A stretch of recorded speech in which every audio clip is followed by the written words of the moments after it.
My name is Steve Tozer, and I'm a professor emeritus from University of Illinois, Chicago, and was also the founding head of Curriculum Instruction Department at University of Illinois, Urbana-Champaign, and a long time ago, a graduate student colleague of Stafford Hood, who all of you know is the founder of this organization and this conference.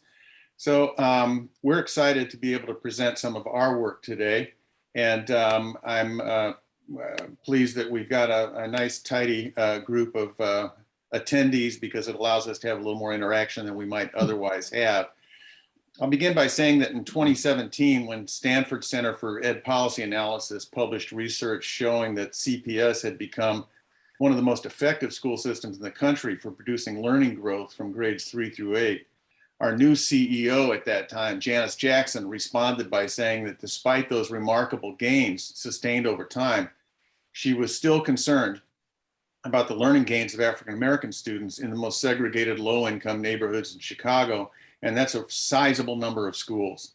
At the same time, we at UIC were concerned about the fact that while UIC was producing principals who were making a real impact on student learning in Chicago, and we were receiving national attention for that work, our principals were not nearly as effective in those very same segregated low-income neighborhoods, and we wanted to know why and what we could do about it. Dr. Jackson was a graduate from our program, and in fact, she became a principal at 2 high schools on Chicago's West Side while she was in our program. As CEO, she was determined to use methods of continuous improvement to understand the dynamics at work in schools in the most segregated neighborhoods, and she encouraged both lines of research that you're going to see reported on today.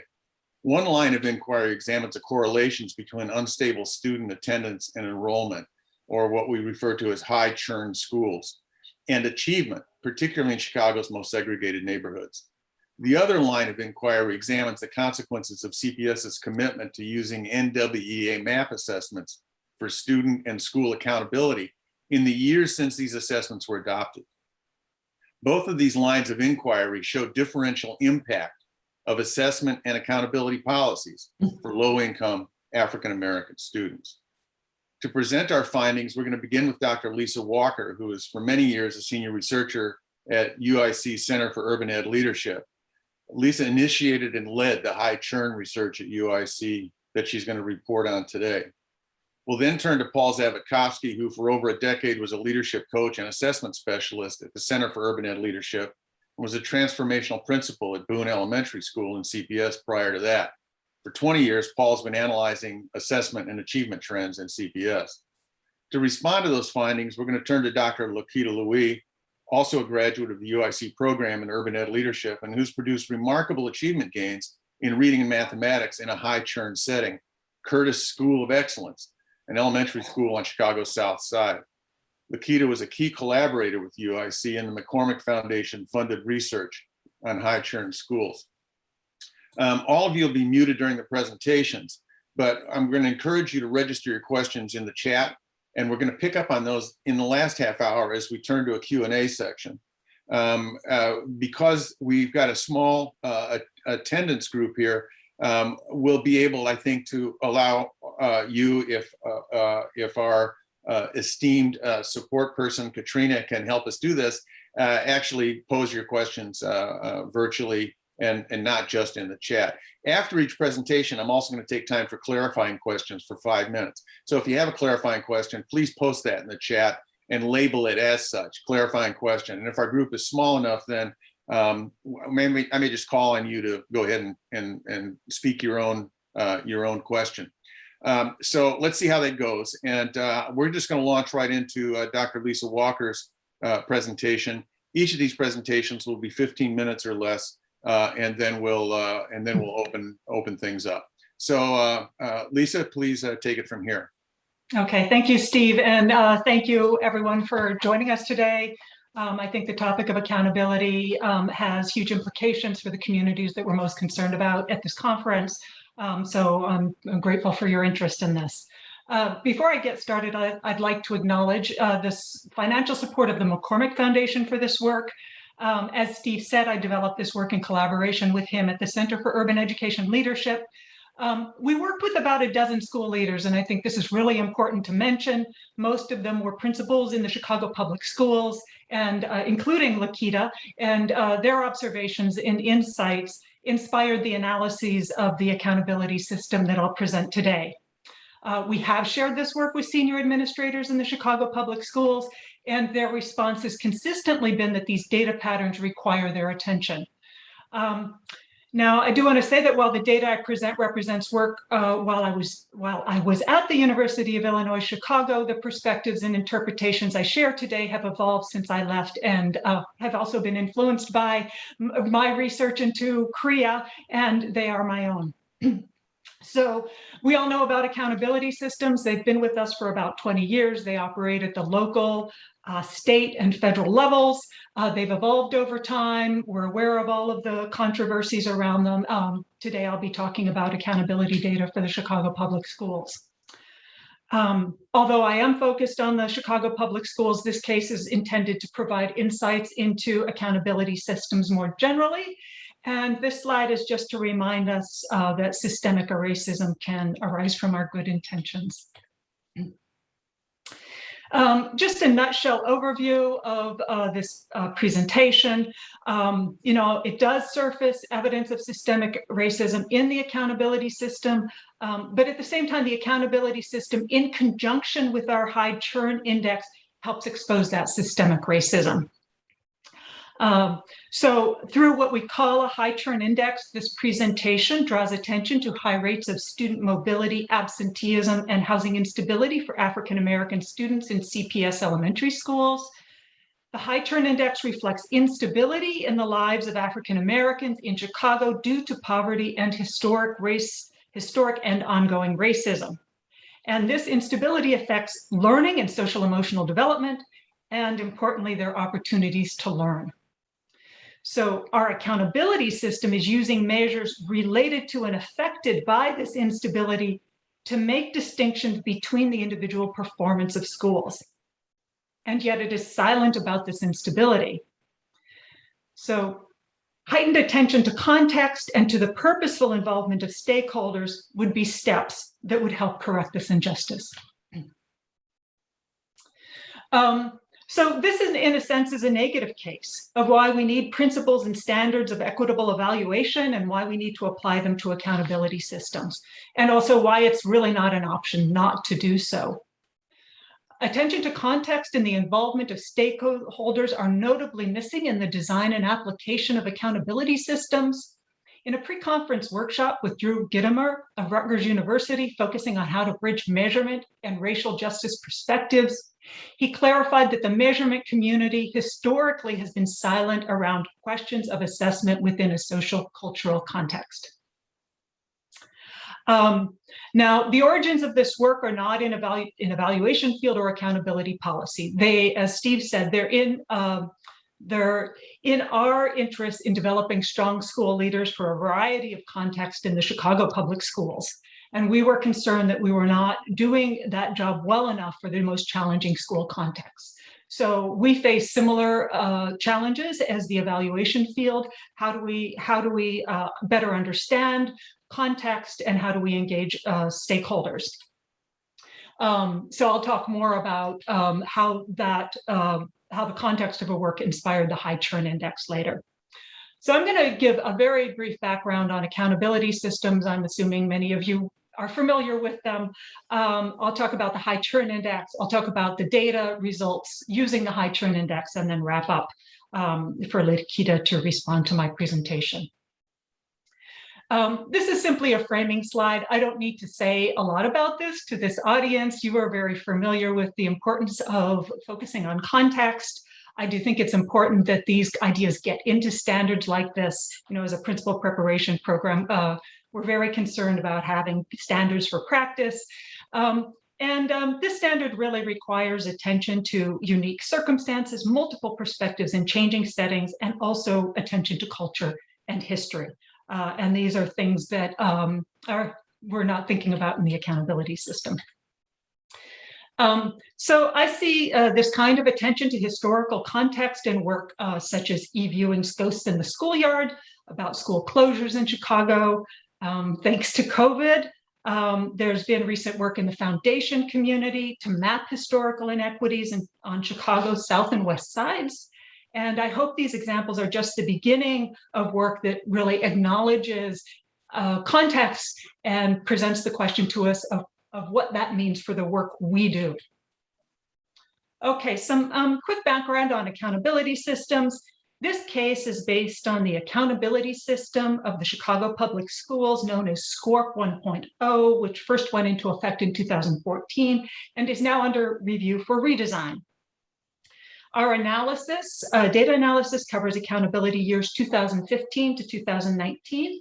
The CPS Accountability System can be described as state-of-the-art, and I'll talk about more about what that means next. The state of Illinois system was recently revised to meet ESSA guidelines and now has many of the same features as the CPS system.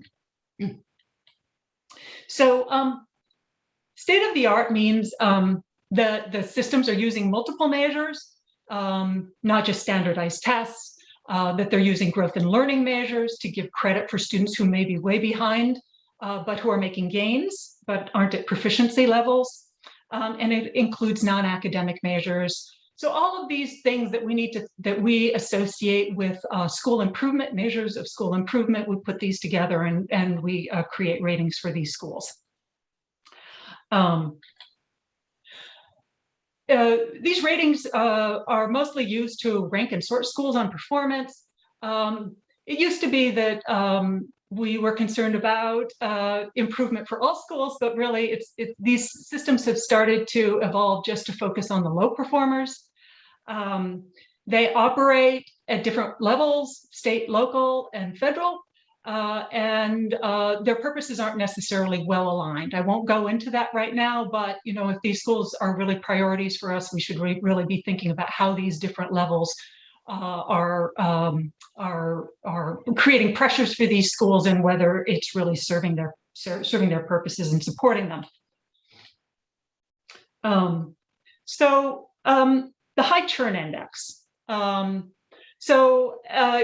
Steve said, we were concerned about developing leaders for challenging school contexts, and we created the high churn index in order to identify those school contexts. We wanted to get away from using more common measures of race and ethnicity and poverty and performance. We wanted a measure that was separate from all of that, that started to point to what we thought were more actionable challenges that school leaders could start to think about in leading their school communities and developing capacity. So when we developed the index, we used it to analyze a variety of publicly available data, including the accountability system. So this work is one piece of that data analysis. So to create the index, we really started by looking at the schools where our principals seemed to have difficulties, and student mobility rates tended to be high in those schools. So we wanted to use multiple measures in an index. So we included chronic truancy and homeless students. Those sort of corresponded with student mobility. So we figured out a way to put all of those together, and we came up with three categories. Stable schools, borderline churn schools, and high churn schools. And most schools are either stable or high churn. And these are the Chicago Public Schools elementary schools. And there are 125 high churn schools. That's about 1/3 of all elementary schools. That's a lot. And there are about twice as many stable schools. Not surprisingly, we found that most high churn schools are high poverty schools at 90% low income. These are Illinois measures, which are a little different from free and reduced price lunch. And but we also found that just being high poverty didn't make you high churn. And I think this is a really important point about poverty and race. So we found that many predominantly Latino schools are high poverty, but they are not high churn. So we often talk about Black and brown, and we lump everything together. And so there are some distinctions here that we need to be paying attention to.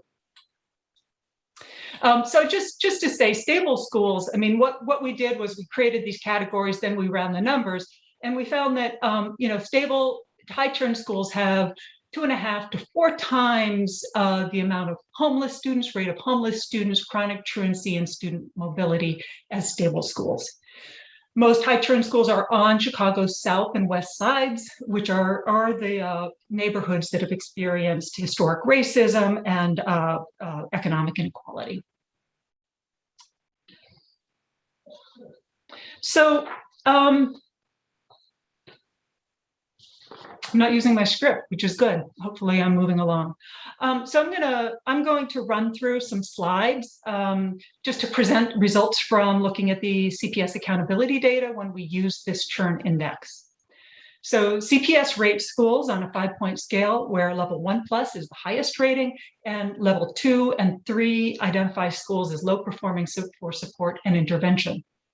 So over 5 years, the most common rating given to stable schools was a level 1+, while the most common rating given to high churn schools was a level 2, which targets it for support and intervention. In the last 2 years of the 5-year period, 69% of stable schools maintained a level 1 or a level 1+ rating. Only 18% of high schools earned similar high ratings.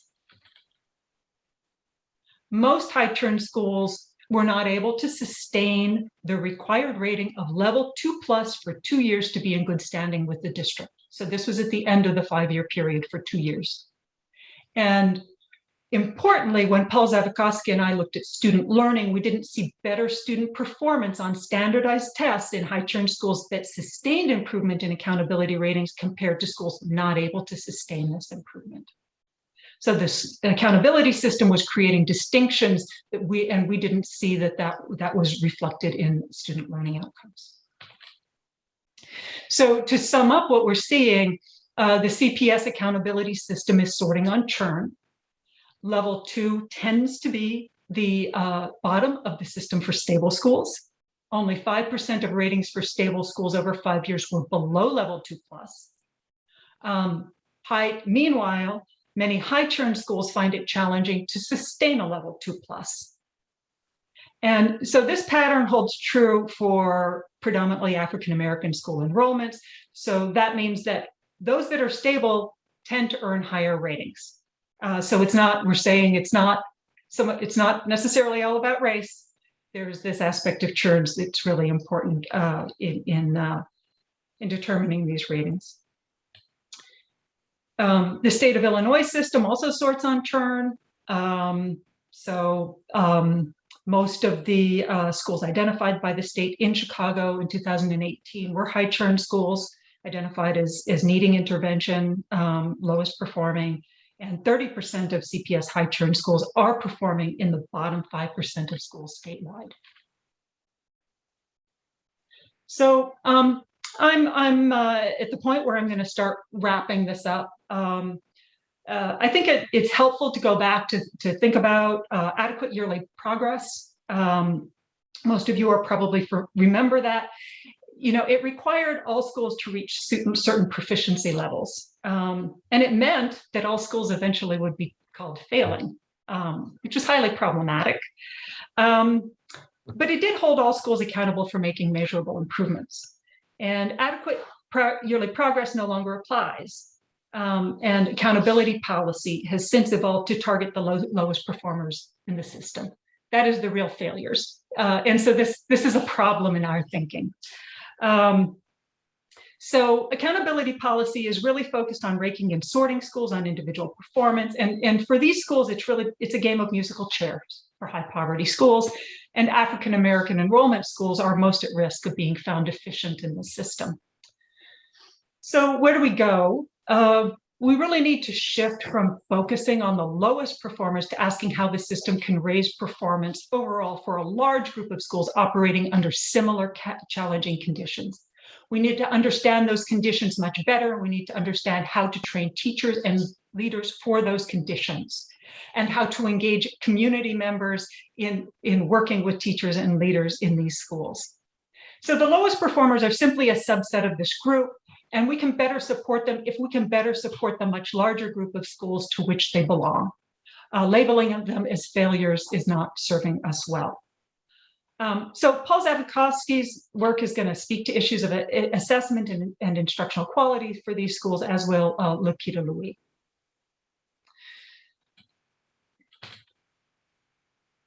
So recognition of high churn really raises important questions about the responses of the city and school district to the challenges of high churn. But before we ask, how do we solve this, we really need to be concerned about, acknowledge, and understand the wrongs done through past and present policy to these communities. Only then can we really move forward. Otherwise, we risk repeating those wrongs in the guise of addressing solvable problems. So I'd like to conclude with a principle from the Equitable Evaluation Framework. This may seem to take us away, but in some ways, bringing this work to you today required us to hold this and to be guided by this. That this work should be in the service of equity. It applies to the work I'm presenting. It applies to the accountability system. And I just want to say, I took a pre-conference workshop, and there was a question of what is the role of white people in equitable evaluation. I think everybody agreed we did have a role to play. I just want to reflect personally on this work. This is risk-taking work. It's activist work, and I think all of us on this panel today have taken risks and have taken an activist orientation in bringing this work to you today. And I would also say in CPS, there are similar people in the system who are taking risks and being activists to make sure that these kinds of truths are coming out. And many of them are leaders of color. They require us, they need us to be telling this truth and to be doing this kind of work. So I just want to say that, often research can be nice and neat and packed up, but, the realities of it are that it takes people putting themselves out on the line. And so I'm glad that we're doing it here, and I know all of you are doing that. And I just wanted to say something about what the context was. Thank you. Thank you very much, Lisa. We're not too bad on time right now. So if any of you have clarifying questions that you want to put into the chat, I can actually call on you.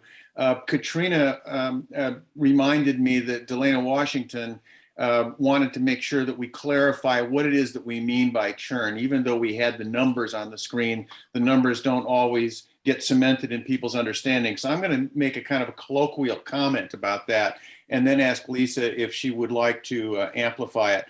The reality is we're not the first ones to use churn as it applies to student turnover in schools. We've used the term churn a lot with respect to teacher churn and principal churn, but others have also used it to refer to instability of student attendance and instability of student enrollment. The trouble is there's no agreed upon metric for this.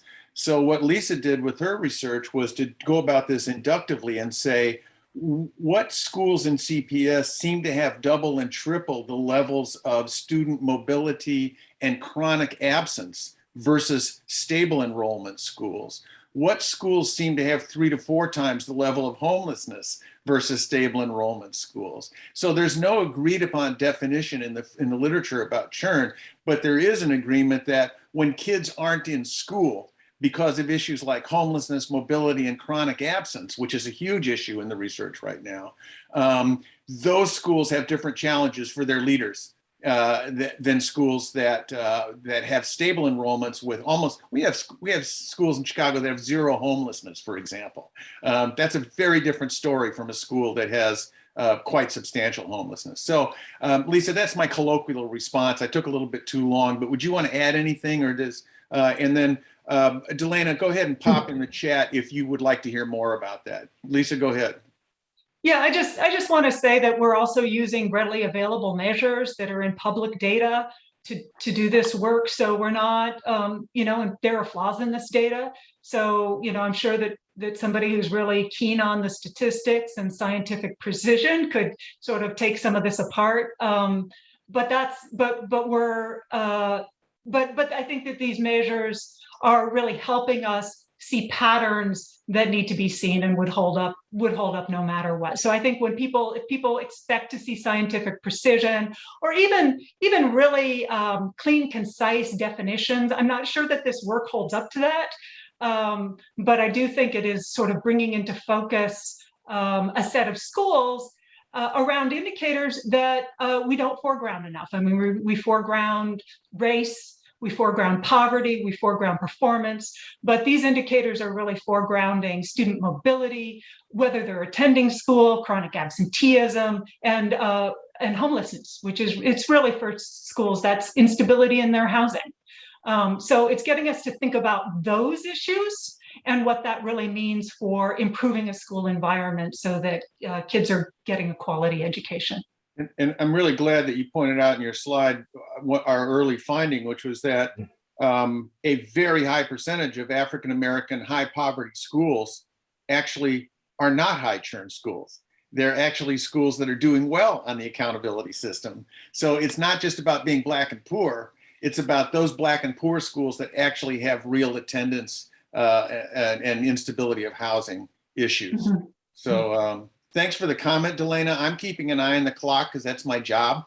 And I think what I'd like to do is turn it over to, we're going to ask Lakita Louie to respond to a few of these items now.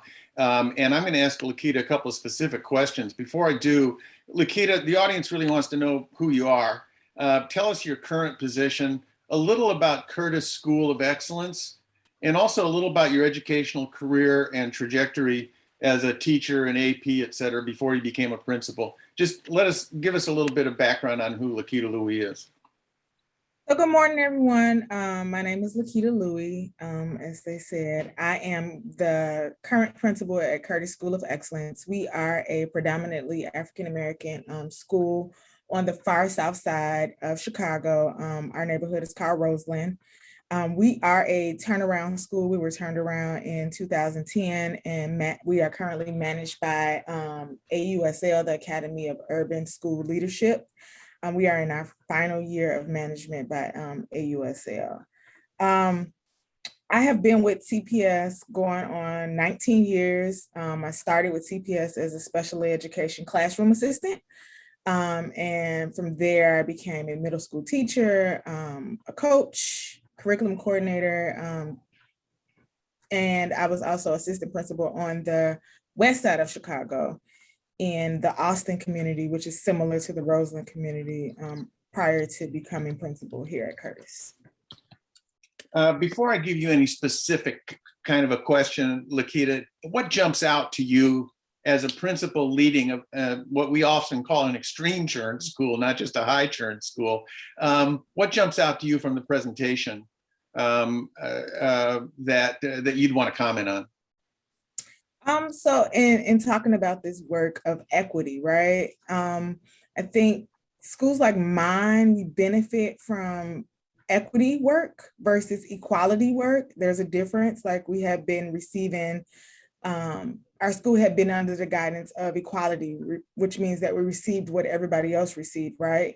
But with this new lens of equity, folks are starting to pay attention to individual needs that Curtis may have. I had the benefit of working with Dr. Walker during the high churn thing. And so that work that we did around high churn schools opened up some avenues to provide some equity to Curtis that we did not have prior to the work and prior to the presentation to CPS about high churn schools and some of the conditions that are unique to the schools that we serve.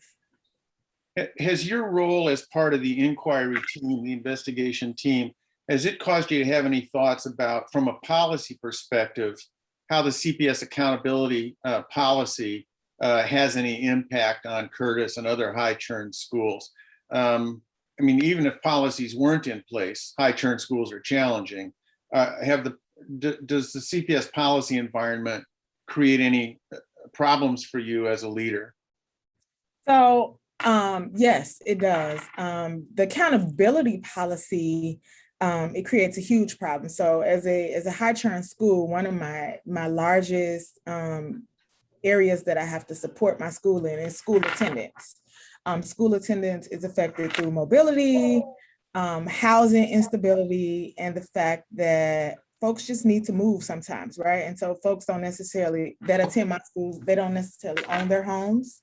And Roseland is not a thriving community. And then we have several things going on in the city, like the railroad is going to come through here. And so the folks that do own houses, their houses and their land have been bought up by the city. And so it just makes attendance an issue. And I have a policy that I am accountable for that accounts for 20% of attendance. Attendance accounts for 20% of my school rating. And, as a principal and as a leader, I invest thousands of dollars from my school budget towards attendance incentives, resources, as well as human resources to try to get kids to come to school. And we're never really able to hit that 95% mark, right? And so our attendance has increased, but it's not recognized under the current accountability measures. And so in the pandemic, we were able to have 87% attendance, which is well below the required 95% if we look at what SQRP is asking us to do. Now, we weren't held accountable for SQRP during the pandemic, but those were our numbers. And to be very fair to CPS on this, to pick up on a comment that Lisa made, CPS is very concerned about whether this accountability system is in fact holding schools accountable to factors that are exogenous to schools. And that's why they're now engaged in what they're calling SQRP, or School Quality Rating Program 3.0. And so, in fact, Paul Zavitkovsky has a voice on that in that dialogue about how is it that we revise the SQRP so that schools are not penalized simply because of the neighborhood that they're in. And so Lisa's data has been very instructive for us in moving forward on that. We actually have time for, I'm going to pose one more question to Lakita, and we'll come back to clarifying questions later. Lakita, from your perspective as a school leader, how has student churn affected how you lead Curtis? Oops, I just heard a voice there. How has being a high churn school affected how you lead? Because what we found was that leadership looks different in successful high churn schools than it looks in successful stable schools. Can you talk to us a little bit about how this has affected how you lead, how teachers teach, and so on? So in terms of how I lead, like definitely stability is top of mind on everything that I do, right? And so in terms of hiring folks in my building, I'm more concerned about stability and commitment to kids, which causes me to choose a different type of candidate. So at a stable school, they can choose a candidate who may be academically more inclined and ready to come in and have those certain teacher pedagogies ready. For me, I'm looking for folks who have a commitment to stay and have a commitment to kids, which means that they may not necessarily be where I need them to be to provide quality instruction for kids. So then I have to double down on creating systems of tight coaching cycles. So I have a extremely large coaching team at my school, which you would not see at other schools. So I have a math coach, ELA coach, a primary coach, and a coach around climate and culture, because the folks that I'm choosing are folks that are committed to staying, but they may not be ready to provide quality instructional opportunities for kids in our school. So that's one impact of it. Another impact is I have an extremely large staff. So the majority of my budget goes to staffing, because I have a person outside of my school clerk who is just on attendance. His job is to knock on doors, call families, provide resources for them. And so I pay him to work full time just to do attendance work. That's all he does all day long, in addition to engaging like security and other folks just to focus around attendance. So those are some of the leadership changes that I have to think about that a stable school would not have to provide. So a stable school doesn't necessarily need an additional attendance person outside of the school clerk who manages attendance. So let me just underscore that, because this is something that we learned by our work with Lakita and others, is that principals in high churn schools have to devote substantial resources to issues of student turnover, working with families, classroom disruptions, student learning disruptions, and so on, that principals in stable schools don't have to devote resources to at all. There are stable schools where principals simply don't have to ever talk about attendance, for example. And that means that instead of resources going to instructional quality, resources are going to a different level of the Maslowian hierarchy here. Paul, your hand is up. I'm going to tell you, whatever you want to say, it's going to take time off of your own presentation. So go. Everybody wins. Everybody wins. Yeah.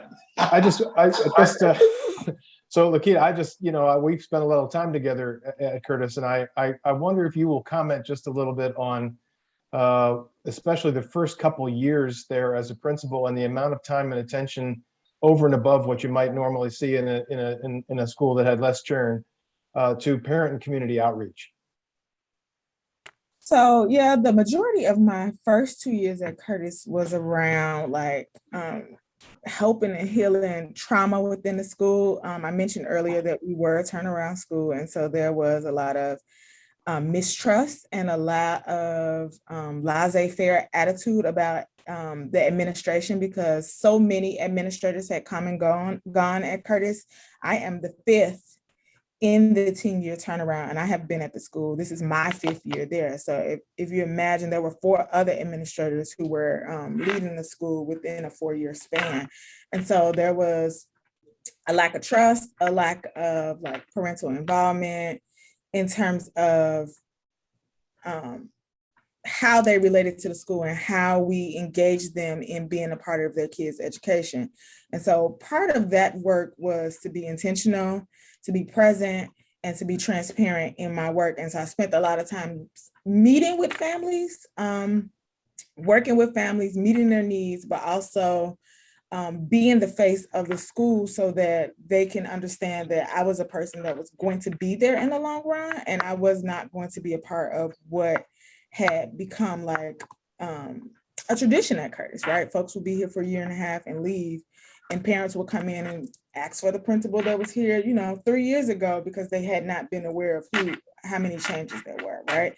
And that went on for teachers as well. So teachers were leaving by the droves. After my first year, I had to hire, and so we have 25 teachers, including diverse learning teachers. In my first year, I had to replace 10 of those 25 teachers. After my second year, I had to replace 14 of those 25 teachers. And some of that was because folks left on their own, but the majority was I had to get the right folks in place at Curtis. And so there was a lot of coaching and conversations around maybe this place is not right for you. But in my last 3 years at Curtis, last year, I only had to replace 2 teachers. And that's because one moved to California and another moved to Texas in the midst of the pandemic, but I only had to hire 2 new teachers. So a lot of work around creating stability, trust, and transparency has been the center of the transformational work at Curtis.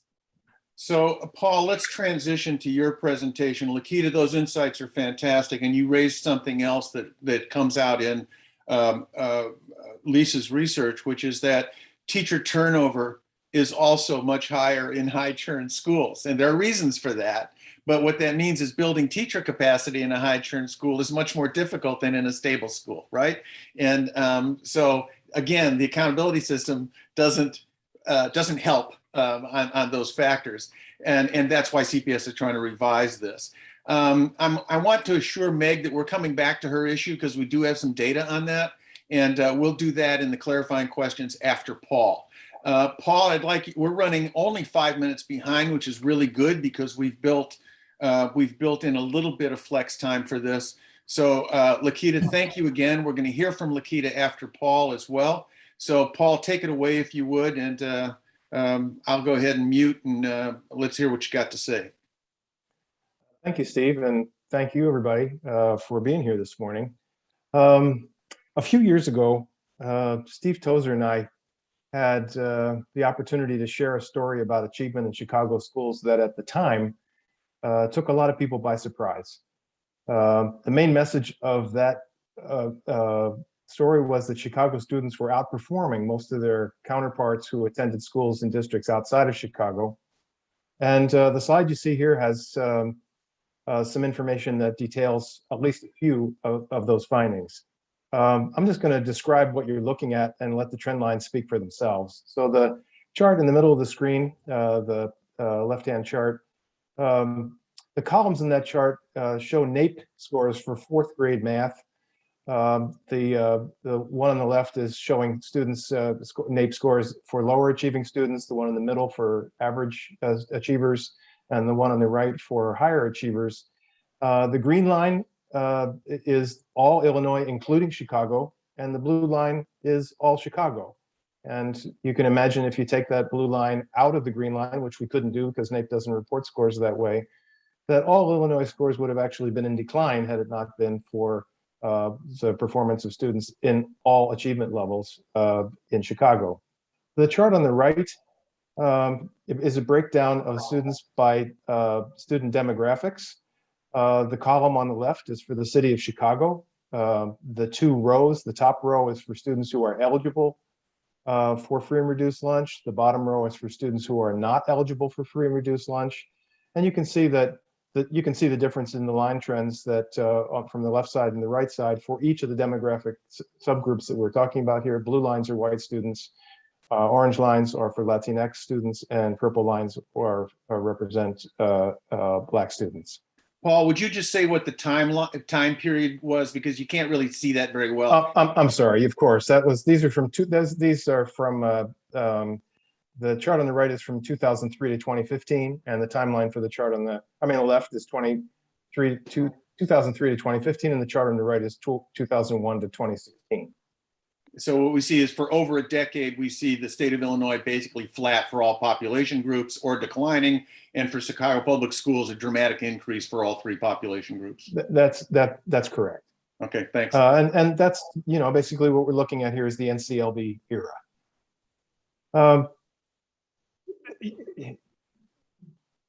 Shortly after Steve and I reported our stuff, 4 months later, Sean Reardon and his colleagues at Stanford made national headlines by showing that 3rd grade achievement improved continuously over the years, and that students in grades 4 through 8 consistently made an extra year of growth, that's the way they described it, beyond expected gains from grades 4 through 8. This finding was especially eye-catching because it meant that kids in Chicago were growing at a faster rate than kids in 96% of all districts nationwide. The chart that you're looking at here shows these two trends, what these two trends looked like. The green line shows 3rd graders from 2002 to 2008, and the blue line shows the same cohort of students 5 years later at the end of 8th grade.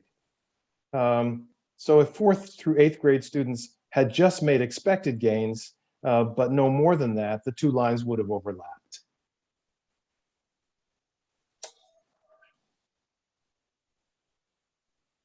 In the next few minutes, I'll be sharing some less encouraging slides about what happened to achievement and growth in Chicago between 2014 and 2019.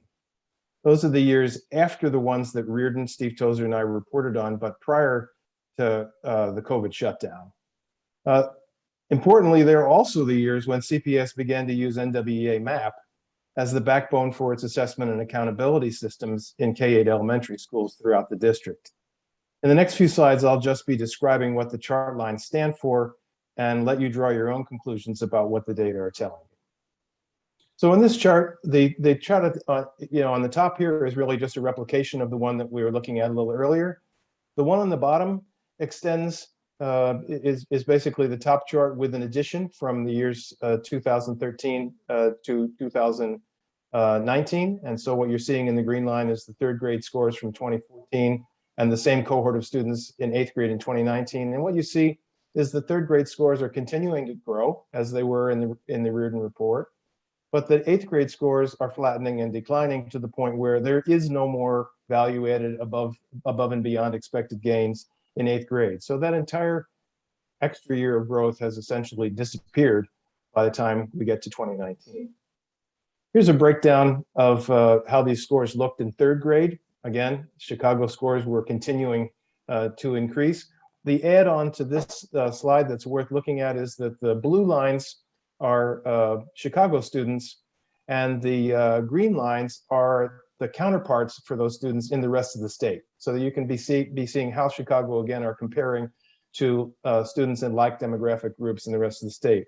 On the far left-hand side of the page, you're looking at Black students who are eligible for free and reduced lunch. And in the middle, you're looking at Latinx students also eligible for free and reduced lunch. On the right, white students eligible for free and reduced lunch. And in all cases, you can see Chicago students continuing to pretty dramatically outperform their counterparts statewide. And those blue arrows point to, are highlighting that. Moving on to the next slide, this is now grade 4. As students got to grade 4, their growth dropped and attainment flattened or dropped. So same basic layout here, but now what you're seeing are those blue lines flattening to the point on the right-hand side for Black students. You're noticing that Chicago performance is now falling below the performance of Black student counterparts in the statewide. Latinx students the same way. White students in Chicago who are eligible for free and reduced lunch are still outperforming their counterparts in the state, but you can see that their achievement, their growth and achievement is declining.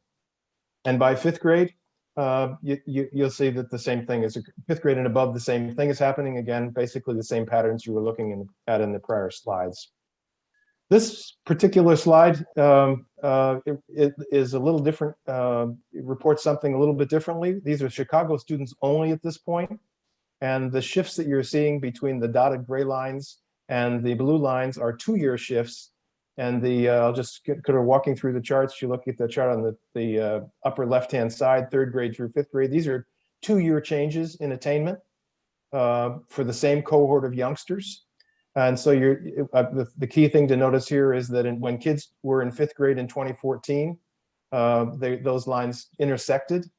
Prior to that, you were seeing the blue line rising above, namely that there was value added between 3rd and 5th grade. But after 2014, the blue line intersected with the dotted line, and by 2019, it was well below the 3rd grade line. Same for 4th grade to 6th grade, same pattern, a little more dramatic now because you're losing more ground between 4th grade and 6th grade.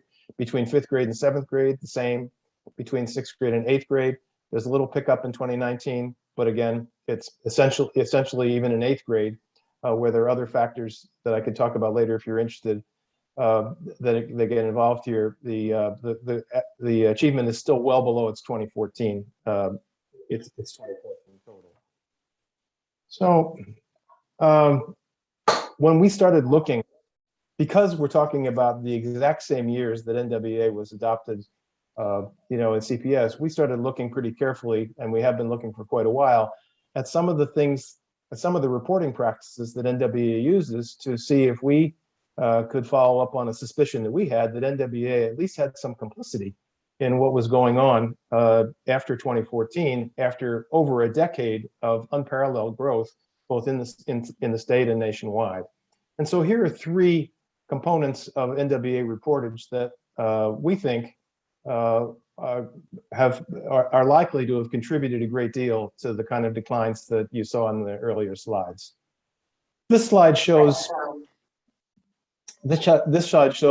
reporting that are coming from a variety of tests, of different tests. The test on the bottom called TUDA is the NAEP equivalent for cities, and that's just for the city of Chicago. Well, let me just point out that blue lines here are Chicago. Green lines here are for the state of Illinois, and the dotted gray lines are for all U.S. public schools. The line on the bottom shows the pattern in 8th grade reading for Chicago, the Chicago NAEP for the city, and where you see it labeled as NAEP, these are NAEP scores for the state of Illinois and for the nation as a whole. You then go up to ISAT and PARCC scores. These are all scale scores here, and you can see basically the same pattern, that flattening and then declining pattern. But then when you look at MAP scores that were reported to the city of Chicago during that period between 2013 and 2019, those lines are all going up. So the message here is that what MAP was actually reporting about student attainment and growth was pretty dramatically different and inflated by comparison to scores that were coming from parallel tests, either state tests, or NAEP tests. So that was one important piece, because everybody around the city, of course, since MAP was the centerpiece of the city's accountability system, most people were paying, including central office folks, were paying a great deal of attention to MAP and much less attention to the state tests and to NAEP. Another piece that looked to us like it would be, that it could have been complicit in the kind of drops in performance that we saw, is the use of student growth percentiles. As most of you know, student growth percentiles basically say, here's how the growth that occurred during this past year compares to the growth that students at this grade level make nationwide, who started at the same place that this individual student does. The key piece to look at in this slide is what happens to typical growth by the time you get to middle school. You'll notice that as you go onto the right side of the screen, that the amount of additional growth that occurs between 5th and 6th grade, and then between 6th grade and 7th, and then between 7th and 8th, drops down to below a standard error, meaning that the same amount of what's normative growth, in those grade levels could be accounted for by testing error alone. So when you are scoring at a very high percentile, when you're against anemic national norms, in some ways, if your student is performing at the 75th percentile of growth, but the growth that's expected for that year is less than a standard error, that can give you some pretty, that can lead to some misunderstandings about how much growth is actually taking place. And the third item, and I think maybe the most damaging one, are the classroom breakdown reports that are used to report information to directly to teachers. And I'm just going to read what out loud what's on the left-hand side of the screen here, because I think it captures the problem pretty directly. All assessment professionals know that valid diagnostic details for individual students cannot be produced by large-scale standardized tests. Yet, NWEA's classroom breakdown reports give every outward appearance of doing so. A deeper side into footnotes and fine print makes it clear that the hundreds of skill-specific details NWEA provides to teachers are nothing more than broad probability statements based on statistical relationships with the small number of items that are actually tested. Which is to say, in other words, when I, as a teacher, am looking at this chart, unless I read the fine print and the technical manual pretty carefully, I'm thinking that I'm looking at mastery statements here that I can use to group students and to teach and to remediate or work directly with students on individual skills that they have or have not mastered, as opposed to probability statements, which give me no information that's granular enough to be able to make decisions, day-to-day decisions about instruction. This is particularly problematic when people are using these reports to determine how instruction is going to take place at the general program of instruction in regular classrooms.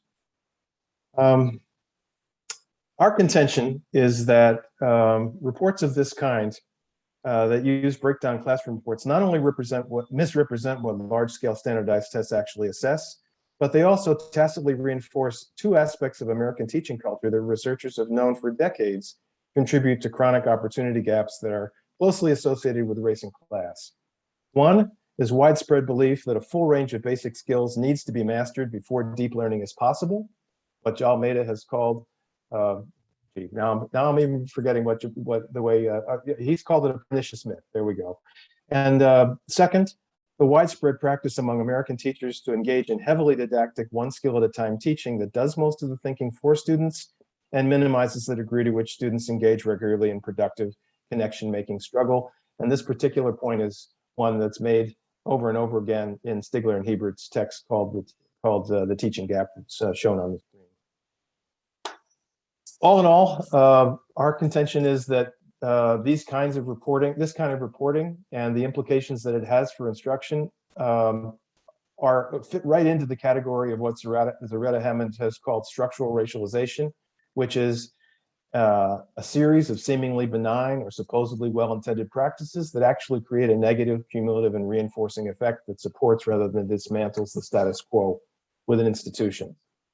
I guess the way I'd wrap up is that despite this very disappointing news, the good news is that early on in the process, as we began to describe these data privately to Chicago public school officials and leaders, they recognized early on that this was a huge potential problem, but they also recognized that you can't turn an aircraft carrier on a dime, and that there's a culture of assessment in the Chicago schools that was deeply influenced by MAP reporting practices, but early on began to develop what's currently called the Curriculum Equity Initiative that it pays very close attention to what assessment professionals have been saying for the last 2 decades about what needs to occur in order to create balanced assessment and equitable curriculum instruction. And in doing that, we've watched CPS officials pay closer and closer attention to what to Anthony Breich and his colleagues have described in Learning to Improve, how America's schools can get better at getting better, which is what they've described as improvement science. It's also been gratifying to see that at the end of this year, CPS opted to not renew its contract with NWEA Math. That's all I really have to say. Paul, thank you very much for that. We're still doing well on time, so I appreciate all of the presenters and the fact that you've kept very, very complex issues within a kind of a concise umbrella, and it allows us to have greater audience interaction as a result. I do want to underscore Paul's last remark, which is that CPS, well, I'll put it differently. It's obvious that both issues of student enrollment and attendance are high churn. And it's obvious that NWEA MAP and assessment of students in general are not just Chicago concerns. And they're not even just state of Illinois concerns, even though we have student attendance issues and high churn all throughout the state. These are national issues. And the reach of NWEA MAP is national. And if Paul's research is correct, that this is a form of structural racialization, if Lisa's conjecture is correct, that in fact, holding schools accountable for factors that are exogenous to the schools, namely housing instability, poverty, and racism. These are things that are nationwide in their significance. They are statewide in their significance. Chicago has been a collaborator in helping us go deep on the data so that we can use Chicago as a case study to help illuminate these things. And so we value our relationship with Chicago public schools and their desire to get to the bottom of as much of this as we can. I'm going to turn to one clarifying question before we ask Lakita to respond to Paul. And the clarifying question was raised by Meg earlier. And Meg asked, I'm wondering if you have any insight on the number of emergent bilinguals and or students classified as receiving special ed services for high churn schools. And I want to go back to Lisa's comment that even though high churn is concentrated in high poverty, high enrollment African-American schools, it's not limited to those schools. And in fact, we do see it in schools with also with Latino enrollment, Latinx enrollment. And so I'm going to ask Lisa, would you like to respond to Meg's question? It is true that Latinx students are now the majority of students in CPS. And 30 years ago, at the beginning of school reform, that wasn't the case. African-American students were the clear majority, and now that's no longer so. And so I'm going to ask, the population has shifted. Meg's question becomes ever more important. Lisa, what's your response to Meg's question? So repeat the question. I was sending a message to Paul. Okay. Meg asked, do we have any insights in the number of emergent bilinguals or students classified as special ed in these high churn schools? Are we seeing presence of bilingual and special ed kids in high churn schools? And what are the patterns that we're seeing? Remember again, folks, these are elementary level schools. Go ahead, Lisa. Yes, I think with special ed, you tend to see higher rates of special education students in these schools. You also tend to see some of these schools have very large populations of special ed students. So special ed students there are issues of attendance. It's a huge issue for kids in special education. So that is definitely a population group of concern with high churn schools. When you come to bilingual speakers, that's an interesting and more complex issue, and I wish we had people who had expertise with those schools to help us think about that. But what I've seen in the data is most of these high churn schools have some of these students, some bilingual students in them, and that's just due to neighborhood and to poverty, and they're kind of So, but these schools are not really oriented towards serving this population. And I think that's a really important point. They're used to thinking about the African American population, and they have relatively small numbers of these students. So it may be under 10, and they're not really getting support from the district, partly due to these small numbers. So I found that like 80% of high churn schools have at least some bilingual students. There are also some schools that have a mixed population. And I think this is a group of schools where we don't really understand. And you see these schools, if you know Chicago, it's very segregated by race ethnicity. And so you see these schools on the borderlines between, say, where the Latino population is living and the African American population is living.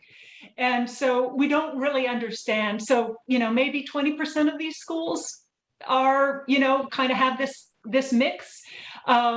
And we don't really understand where the churn is coming from. Is it both population groups? Is it primarily the African American population group? Does the fact that this Latino population group might be providing stability, is that kind of a source of resilience for the school? That's been suggested in some of the conversations we've had. But there's a lot of work to be done to understand some of the racial and ethnic differences among the Black and brown population around this issue and what it means for providing services in these schools. And let me also point out that Lakita's inquiry group of principals alerted us to the following. Even kids whose attendance is excellent in high churn schools are negatively affected by churn. So if, as Lisa points out, if you have, for example, a population of bilingual kids in a high churn school, and those bilingual kids have good attendance, they are still negatively affected by things like teacher turnover and things like having to reteach material and things like socialization of kids who are newly coming into the school. I mean, in other words, high churn schools don't just affect the kids who aren't attending negatively, it affects all the kids in the school negatively. And again, the leadership challenge in that is just tremendous. So let's use that as a segue, and we are going to have an opportunity for comments from the attendees afterwards. But Lakita, what are some of the things that that Paul's remarks raised for you? Very different set of issues for Paul than for Lisa. Both of them are saying structural racialization is a problem here. What kind of things jump out for you in Paul's presentation? So nothing that Paul said is new to me. Paul was my UIC coach, and so we've had a lot of data talks and a lot of conversations around this. And so what he showed in his data is also true of Curtis, right? So we're a school who couldn't quite crack the code in terms of growth with NWEA. However, we had more success with PARC, but now it's called IAR, had more success with those tests. But the same things show at Curtis, right? So some of the same trends are at Curtis. Ironically for us, our best group of students, our students who did the best on NWEA was our DL, our diverse learner special ed students. They have the highest growth on NWEA, but not because we use the continuum or the structural things that NWEA shows, but because that was the first group that we started to do like targeted standards work and introduced to productive struggle. Those was the first group of teachers to adopt those practices. And so they had the best results on those tests at our school. Part of the problem that Paul pointed out with NWEA MAP assessments, which build themselves as formative assessments, right? In other words, the idea is we're going to give you beginning of the year, mid-year feedback, so therefore you can adjust your instruction. Paul's saying, geez, the data, you're shaking your head already. And Paul's saying the data say that doesn't really work the way that's built. But there's another issue that Paul raised as well. I'd like to get your insight on, both from Curtis and from other schools that you know.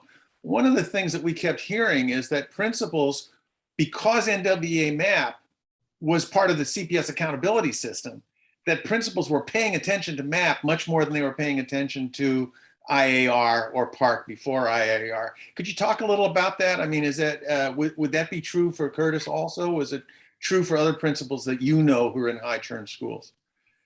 So it would be true. I did have the space under my former chief to not be consumed by SQRP and focusing on that. So I did have the opportunity to manage up to be able to speak to my chief about where I wanted to go instructionally. And so I was given the green light with the expectation that the work that we wanted to do was going to take time and that it was not going to necessarily lend itself to the remediation practices of looking at the skills that the learning continuum that NWEA or MAP produced for teachers.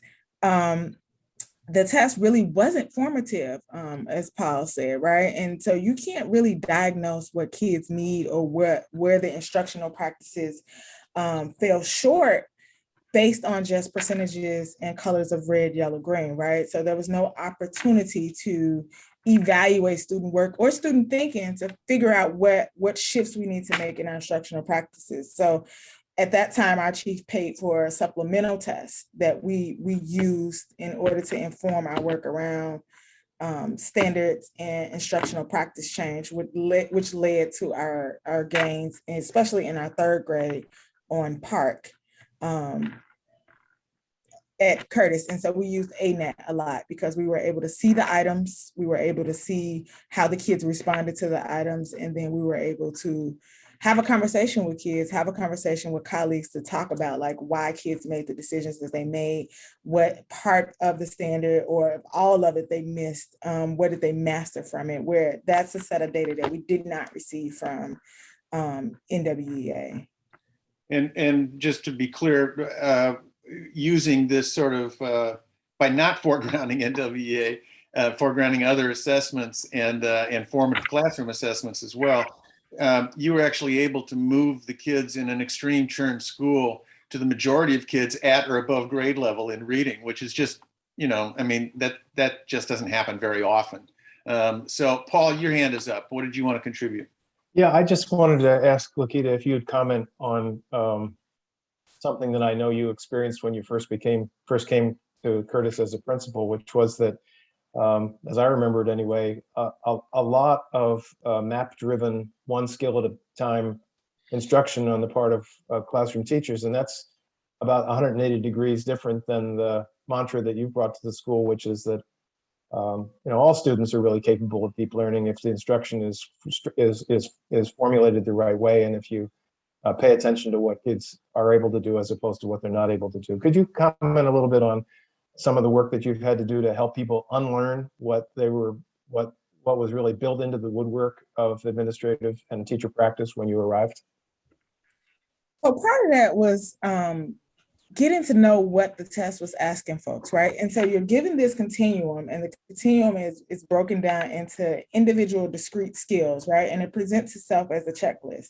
And so I'm guilty, even as an assistant principal, like when we first got NWEA in 2013, telling teachers, okay, this is your checklist. They're red, yellow, and green in here. Start with the red ones. That's how you're going to pull your small group. Okay, you covered it. But then under further investigation, like actually just looking at the test when kids take it, like there's a question, because it's adaptive, right? There's a question that should be like a first grade question, but it pops up on kids' test about telling time, right, to the nearest hour. And so that's an individual skill that shows that teachers should be focused on. But there's one question on NWEA about that, right? And so teachers were focusing on these minute skills, and it had nothing to do with their mastery of standards. And so one of the first things we had to do was give teachers a proper introduction to the standards, right? And also remove this weaponization of data for them, right? So this is not all about checking off all the skills that the kids had missed on NWEA, right? This is about, let's see if we can have them master the standard that we're focusing on, right? And so as a leader, I had to provide one, instructional training and opportunities for safe practice for folks to be able to engage in this type of work. So I talked earlier about how I engaged the DL team when I first got there. They were the team that was most open to it. They were already into small group instruction because that's what they do with diverse learners. And so one of the first things was to educate them on standards and what the standards actually calls for. The second thing was to not have them subscribe to or even look at the NWEA list in the learning continuum, right? And so we're just going to focus on standards, and we prioritized a few standards that they can work with on mastery. And then we subscribe to the idea that these kids, even though they were diverse learners, they would be allowed, we use the Engage curriculum, they would be allowed to have access to that material. We wouldn't rewrite it for them. We wouldn't change the questions. They would be allowed to productively struggle and have access to them. And we would align our instructional practices to have them be able to be successful with grade level appropriate material. And so that's where we started with that group of folks. And then as I learned more about the work and about what remediation does to especially Black and brown kids, and was able to name that stuff, then we got a little bit better as a staff, which helps us in this moment of recovery from gaps that the pandemic may have widened, right? They didn't create gaps at Curtis, they widened gaps at Curtis. Gaps were already there. And that remedial approach is part of the pedagogy of poverty. Right. I mean, yeah. So look, we're going to open it up to everybody right now to chime in on the chat, or if you want to raise your hand, there's few enough of us to do that. You can use the hand raise function. Paul, I'd like you to respond to Susan Lyon's question in the following context. Could you say a little bit about why this research is important for state of Illinois dialogue right now? Because we have a statewide issue around the use of NWEA MAP or other statewide assessments. And you could talk for an hour on that. I'm going to ask you to talk for just a minute about it. And then to answer Sue's question, are there resources that you'd recommend that actually raise NWEA as a point of critique, either from your own work or from other authors, because you're not the only person to be raising this flag. So start with, what's the state of Illinois context that makes this research so important? Well, right now, the state superintendent of schools has put forward a proposal that's currently on hold at the state board, but the proposal basically calls for what NWEA has called through-year assessment.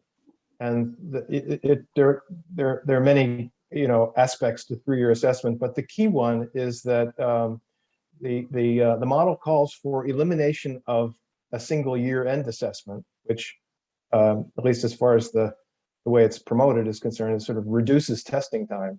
But instead of the year-end assessment, there are three interim assessments, the scores from which get rolled up into a year-end accountability score. And while that's not exactly like what CPS experienced between 2013 and 2019, there was no high-stakes accountability attached to the interim assessments. The reality is that this model that's currently being proposed at the state level would basically create a high stakes interim assessment once every 12 to 14 weeks in schools, and the scores from those assessments would be rolled up into a final score. There's a huge amount of research, especially research out of the Center for Assessment in Dover, New Hampshire, that speaks really clearly to this issue. Fortunately, the Center for Assessment has also been contracted by the state of Illinois to orchestrate stakeholder feedback sessions throughout October and November on this issue before the state board begins to move on it. I guess the only other thing I'd say is that some of you may well be aware at this point that Ron DeSantis, the governor of Florida, has instituted a system just like this called FAST. Funny acronym for a test that's designed to create high quality information. But anyway, FAST will begin to be used in the state of Florida a year from now. Point is that there's been very aggressive marketing by NWEA and other organizations around this kind of model. And without clear information about like the stuff that we've tried to produce for Chicago, it's very easy to you might say, be seduced by the promise of shorter testing time, less testing time during the interims, and shorter amounts of testing time overall. There are many people who like the idea that we'll test a lot less. I do too. But if we don't get quality information from the tests that we do, then we have a problem. Let me underscore that as a transition to Delena's question, Paul, because she's got a nice question about if CPS is not going to use NWA map, what direction is it going to head? Now, the reason I think that this comes out of your comment just now is one of the things that you would say is that it's not the case that standardized tests are necessarily bad and should be dispensed with, but rather that we are using standardized tests in very deleterious and even racialized ways. And this has to do with the information that's reported. It has to do with our making something high stakes when in fact it's not intended to be high stakes, and so forth and so on. Paul, what do we know at this point about what CPS is going to do in response to Delena's question once NWA map is gone? Do we know anything yet? Well, we do, and it's still way early in the development stages, and I think that at the school level, lots of people will still have lots and lots of questions about it. But the program that CPS has called the Curriculum Equity Initiative, and the software system called Skyline that's associated with it, and Checkpoint that is linked to their assessment system, the design of those systems is really promising. And the design of those systems directly addresses a problem that NWA and other similar assessment systems have bumped into from the beginning, which is that all items on large scale standardized assessments are what the people in the assessment community call high grain or large grain items. That is, they're representative. Those items are chosen because they're representative of a very wide range, of skills and concepts, and they're chosen for that purpose. The problem is that because they're representative of a wide range, they can't provide very granular information that's useful for day-to-day instruction for teachers. Small grained formative assessment is really required for that, and that's done best in the classroom. What the Curriculum Equity Initiative has done in the Checkpoint program that's been developed for that, again, very early in the development stages, is to create what the people in the assessment community call a balanced system of assessment, which includes use of state tests for large grain standards-based information, but then other tests that are specific to the district's curriculum that are much smaller in grain size. That is to say, there's a hierarchy of lesson-specific, unit-specific, and other interim things that involve several units that test students' understanding of specific curricular content that we know has been taught during the interim that the tests are designed for. That is a couple obvious advantages. One is when teachers look at those tests, they can see that the information on the test is consistent with what the curriculum is actually called for, as opposed to something else that was less specific. But more importantly, it gives direct information about how individual students are doing that matches the grain size of instruction, and that teachers can actually use for grouping purposes and instructional purposes. I know I'm just skimming the surface here, but that's what I think is really promising about this work. I guess the way I'd wrap it up is to say that it is designed to match what assessment specialists have been telling us for over 2 decades about what a balanced assessment system ought to look like. The trick, of course, will be to make sure that this isn't done simply as an implementation. That is, we've designed this shiny new thing, so let's implement it. The trick will be to use an inquiry process that makes sure that stakeholders all the way along the line are continuing to contribute to what is and is not working about that system, so it can be refined over the years.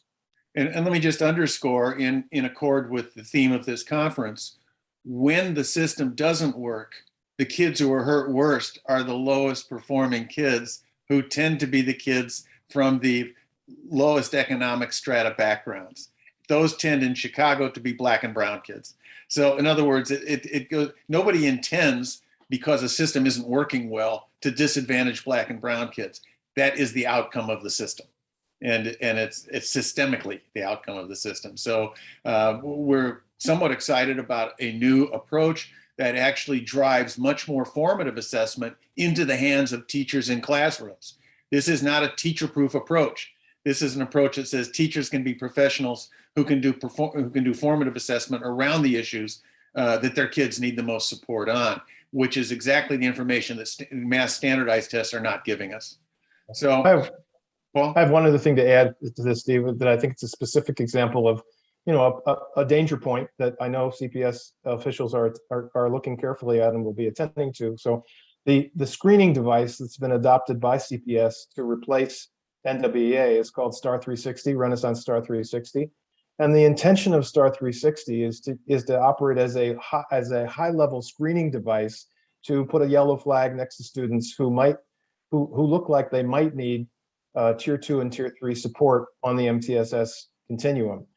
The danger point here is that test looks an awful lot like an NWEA test. And because NWEA is deeply embedded in the culture of teaching and learning at CPS, there's a lot of unlearning to do about how that system can be used, and without careful attention at both the network level and at the school principal level and teacher leader level, without intending to do so, it's possible that the system could slip into having lots of schools continue to use the information that comes from Star 360 in the same way that they use the information from NWEA MAP to inform day-to-day instruction in general classrooms. That's not what the test is for, and it'll take a lot of careful attention to make sure that people don't sort of slide into old habits simply because it looks like the previous test. Yeah, that's a nice point. It goes back to Lisa's point about good assessment has to pay attention to context. And the context is a particular culture of teaching and assessment that runs the risk of continuing those mistakes with the new instruments. So, yes, and that is something that we know that our CPS colleagues are in fact worried about. So it's I'm pleased that you raised that. All right, we're ending. We're coming to the end. Is there anybody who wants to raise a hand with a question or comment at this point? Could be one of our presenters. It could be one of our attendees. I want to say a big thank you to our attendees who have, this is a 90-minute session. That's a heck of a long time to stay focused on a Zoom. And you guys have really been plugged in, and I'm looking at your faces in many cases, and you're tuned in. Katrina, a super thank you. And Katrina provided us this support. She's a doc student at UIUC, and she's located in San Diego. So she's given us this support early in the morning in San Diego, and we certainly appreciate that support that you've given this session. Does anybody want to raise a hand with any final questions or remarks that we should hear before we close out the sessions? Seeing none and recognizing Zoom fatigue as a reality, I'm going to use the powers invested in me to say thank you to our presenters. This was a most stimulating. This was our first statewide presentation of these data, although we've had opportunity to present them to CPS. This is our first statewide presentation, and we expect these kinds of findings to have multiple audiences as we go forward. So thank you all for showing an interest, and thank you for your participation. Steve, this is Susan Lyons. I've got a question, if I can ask. Sure, Susan. Sure. I'm really struck by this research. And I'm wondering where I can cite it. You said this is the first sort of presentation of this data beyond CPS. Yeah. Particularly the insight that you've been able to gain from looking at the MAP scores versus PARCC scores and whatnot, and NAEP scores. Where can I keep my eye out for this coming? Are you working on publishing it? What's the dissemination plan for this? First of all, I'll say that we're disseminating some of the churn data, not the question you asked, but some of the churn data is now being posted on the UIC Center for Urban Ed Leadership website. And you can find some great research on that website, including Paul's earlier research at urbanedleadership.com. Urbanedleadership.com is easy to jot down and remember. And you'll find a number of research products there citing some of Paul's work as well as Lisa's. Paul, what about publication of this presentation today, or the kind of data that we've got here? Where are we going with that? Right. Well, we'll be posting this slide deck as well as there's a short narrative that elaborates on some of the points in the slide deck. We'll be posting that on the same website that you just mentioned, Steve, and we fully expect to be laying out a more detailed version of the stuff that you saw today, either later this fall or early this winter. Oh, excellent. Great. I can't wait to retweet you guys. This is excellent work. Thanks so much for sharing. Sue, where are you right now? Oh, I'm at the post office, so I've got a mask on, No. but I'm my own. I run Lines Assessment Consulting. I'm just a small assessment consulting business. Okay, great. I just posted that website, urbanedleadership.com on the I appreciate it. right. Thank you. Anybody else before we quit? Thank you again to the presenters. Double thanks to Lakita for the work that you put into generating the research in the first place, as well as your responses today. You're the kind of principal we want to see in every school. So everybody, thank you very much. Bye-bye.